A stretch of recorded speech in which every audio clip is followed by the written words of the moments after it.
Catharine Beecher was born September 6th in 1800 in East Hampton, New York. She died May 12, 1878. She became the woman of the house at 16 when her mother died. She was known for being an educator. She encouraged education for women, but she also embodied the idea of femininity and nurturing. Both of those she considered to be perfect traits for teachers and mothers. These traits that she embodied were the reason that she was known for who she was.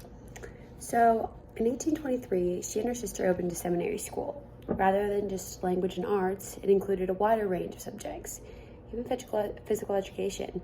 She was all about women's health, so she was definitely a little bit more pro-women when it came to being inside the house. So that included, she didn't agree with women wearing corsets and women not working out and eating healthy. She was very prominent on women taking care of themselves, so that they could be the best version of themselves for the people around them. She then later opened another seminary in Ohio when she traveled with her father.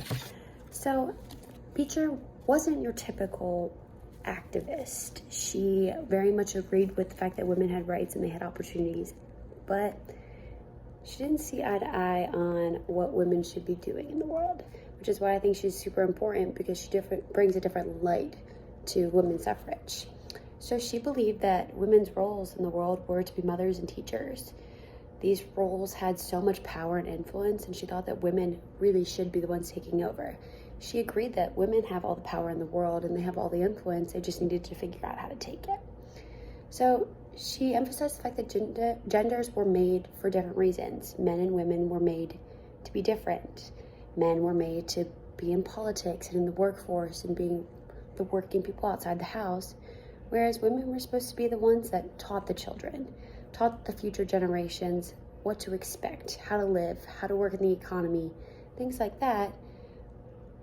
But overall, they were supposed to be the mothers. They were supposed to be the people at home that the children stayed with. She used her knowledge and her voice that she learned through educating herself, educating other people, to better society. She advocated for so many things. A super important one is she petitioned for the U.S. Congress to stop the Indian removal. She used her influence with women to be intentional and to have them consider the opportunities for the Indians. She wanted everybody to have equal opportunities, and so she used her education to build this idea and this economy that allowed for people to be different and allowed for people to have opportunities. But everybody has their place in the world.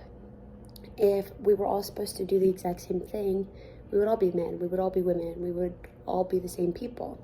So Beecher was really intentional with promoting the idea that we all have the opportunities that we make for ourselves.